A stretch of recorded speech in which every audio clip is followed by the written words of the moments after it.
les communes. Gagny. Cahier. Des doléances, plaintes et représentations des habitants, propriétaires de fonds et autres habitants de la paroisse de Gagny. Assemblée, le dimanche 13 avril 1789 et jour suivant, en la présente année, à l'effet d'obéir à la lettre du roi donnée à Versailles le 24 janvier dernier, ainsi qu'à l'ordonnance de M. le prévôt de Paris, dont il a été fait lecture au prône de ladite paroisse, ainsi qu'à la porte et entrée de l'église du dit lieu, ensuite affichée où besoin a été. En conséquence, lesdits habitants s'étant assemblés le 13 du dit mois d'avril, afin de délibérer, ont arrêté généralement, pour envoyer les députés à l'assemblée qui se tiendra devant M. le prévôt de Paris, pour concourir à la rédaction des remontrances, plaintes, doléances et moyens que le roi demande à ces sujets et pour procéder à l'élection des députés aux États généraux, les articles suivants.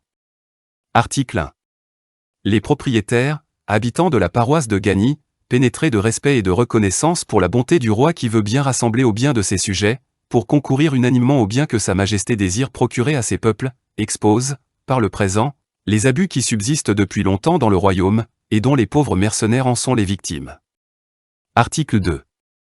Les impôts sont payés par les sujets du roi, la plupart par la classe malheureuse, les exemptions, les privilèges sont à l'infini, le riche ne contribue que par les terres qui sont affermées, dans ce cas c'est toujours la classe moyenne qui paye, le propriétaire en reçoit toujours l'intérêt du fonds, c'est un revenu dont il ne paye rien, ni des bois, prairies, jardins, grands parcs très spacieux et quantité d'autres avenues d'agrément, dont les terrains sont privés de culture, et par conséquent ne rapportent rien à l'État. Article 3. Le propriétaire non privilégié paye aussi la taille à raison de son revenu, et le fermier la paye aussi à raison des terres de son exploitation, c'est un double emploi, et autres abus qui se commettent, en ayant la protection d'un privilège, on obtient une tolérance, et la taille est rejetée sur les pauvres habitants, cela n'est pas juste. Article 4. Le clergé et la noblesse possèdent les plus riches et les plus beaux biens du royaume, ils ne paient rien font valoir les fermes par eux-mêmes s'ils étaient entre les mains d'un fermier, ils paieraient. Cela soulagerait les malheureux qui sont taxés et surchargés, ou ils seraient profitables à l'État. Article 5. Il serait plus à propos que la répartition soit faite juste et proportionnée aux propriétés de chacun, de quelque ordre qu'il soit, au reste, nous nous rapportons à la justice de Sa Majesté et aux lumières de même les ministres. Article 6. De plus, la communauté des habitants de la paroisse de Gagny représente que les droits, qu'on paye au bureau des ordres, soient réunis en un seul droit, une fois payés, afin d'éviter les abus de tout seul droit, commis, qui dans leur exercice abusent de leur autorité, en soupçonnant quelque fraude, souvent injuste, déclarent procès-verbal, et font condamner à l'amende, souvent le plus innocent, ils font toujours payer, tort ou non. C'est donc une esclave qu'après avoir travaillé à ma vigne, une année entière de ne pouvoir disposer de vin de ma récolte qu'en payant droit sur droit. Article 7. De plus, il y a abus touchant le droit des chasses et capitaineries, dont le gibier de toute espèce, en certains endroits, est si multiplié, que l'on est obligé d'y laisser les terres près des bois, en friche. Le terroir de Gagny, planté d'arbres fruitiers et vignes, qui est la seule et unique ressource des habitants pour vivre et payer leurs redevances et les impositions royales, est exposé au gibier de la forêt qui borde le dit territoire. La récolte est souvent endommagée ainsi que les arbres mangés. Tout le monde connaît ainsi que les règlements en usage. Il ne m'est pas permis de garder mon bien la nuit, dans le jour, les gardes empêchent d'y entrer, pour arracher les chardons et autres herbages nuisibles, avant le 24 juin, ni faucher les foins qui pressent assez souvent, et on perd sa récolte, en partie, s'il fait mauvais temps, et après la permission donnée, cela est très préjudiciable aux fermiers et aux particuliers qui font valoir leur héritage. Article 8.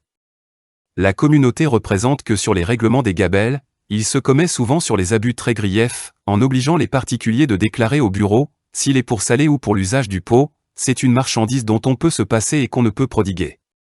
Si l'on a moyen d'aller au grenier à sel, il faut en prendre chez les regratiers, dont on perquisitionne la suivante. Les commis, en leur ronde ou déclaration, s'ils trouvent un morceau de salé, déclarent procès-verbal, et font condamner la partie à une si grosse amende qu'on n'y peut satisfaire. S'il était possible d'établir un ordre dont les particuliers puissent prendre leur sel où il leur serait enjoint, en payant directement au receveur, plus profitable à l'État et à la tranquillité publique. Article 9. Autres abus.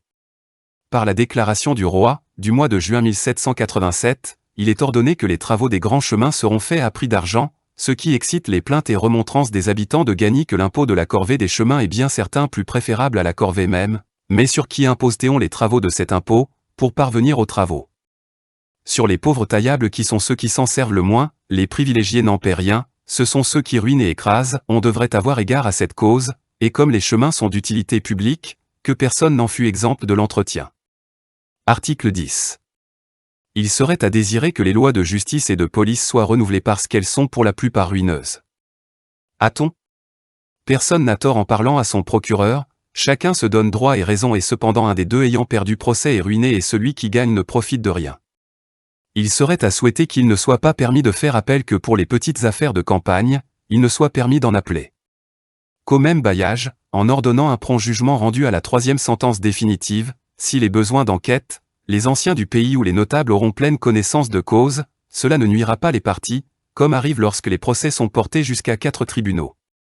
Dans le cas contraire on serait toujours à même de plaider, mais la discussion du procès soit portée et proposée à l'Assemblée municipale. Article 11. Les particuliers et habitants de Gagny s'étendent davantage sur cette matière, ils n'en font mention que parce que quelques particuliers en ont éprouvé l'effet funeste, et laissent à des personnes plus éclairées le soin d'en faire rapport aux États généraux, et de statuer là-dessus tout ce qui sera juste et raisonnable. Article 12.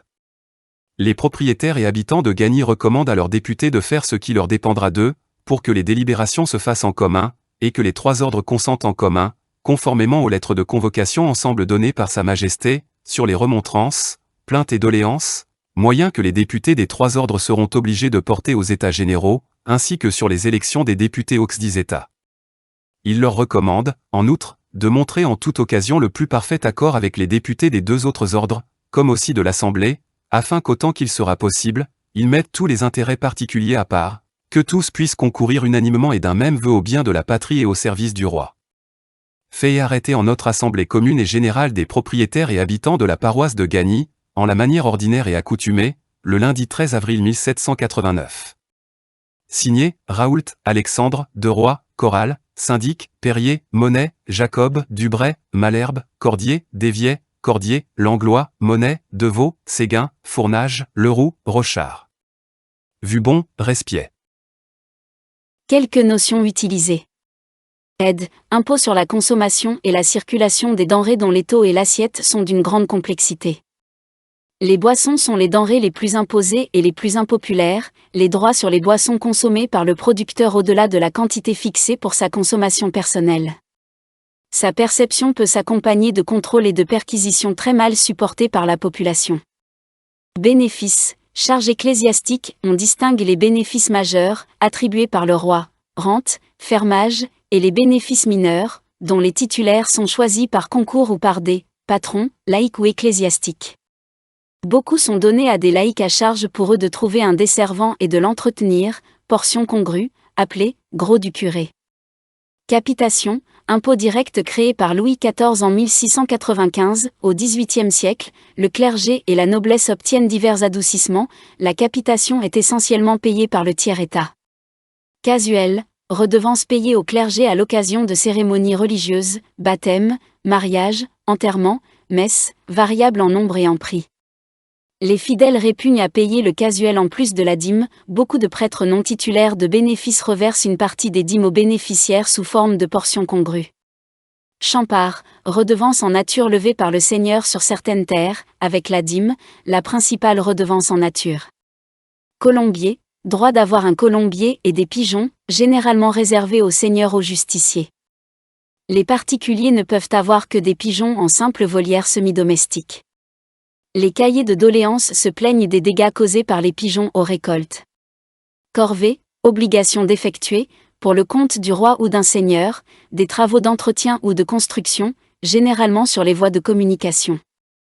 La plus répandue est la corvée royale, grand chemin, qui oblige chaque communauté à fournir un certain nombre de jours de main-d'œuvre. Bien que l'exemption soit interdite, beaucoup se rachètent, elle est parfois remplacée par une imposition en argent, inégale et critiquée. Dîme, impôt payé au clergé, levé avant tout autre impôt sur les récoltes, sauf bois, étangs, prairies naturelles. On distingue grosse dîme, vin, céréales, et menu dîme, fruits, légumes. Créée pour subvenir aux besoins du culte, sa quotité est d'environ 1/10. Souvent perçue par des bénéficiaires absents, elle est très critiquée. Droit de minage, droit perçu au nom du seigneur qui fournit la mesure et paie un mesureur pour constater légalement la quantité de grains vendus. Gabelle, impôt indirect sur le sel, monopole d'État. Les gabelous ont droit de perquisition dans les maisons pour traquer la contrebande, leurs méthodes brutales et amendes sont particulièrement haïes.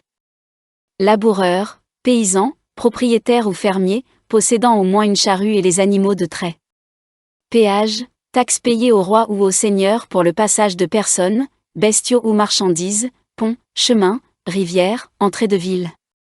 Plaisir de sa majesté ou du roi, désigne habituellement la chasse royale, on dit aussi, plaisir de chasse. Regratier, vendeur de sel au détail, achète ce droit aux fermiers des gabelles. Syndic, représentant en justice de la communauté rurale, à l'origine élu, de plus en plus désigné par l'intendant, préside l'assemblée des paroisses. Taille, impôt direct depuis 1439, roturier par excellence, attaché à la personne du roturier selon ses revenus estimés, exempte noblesse, clergé et nombreux officiers bourgeois.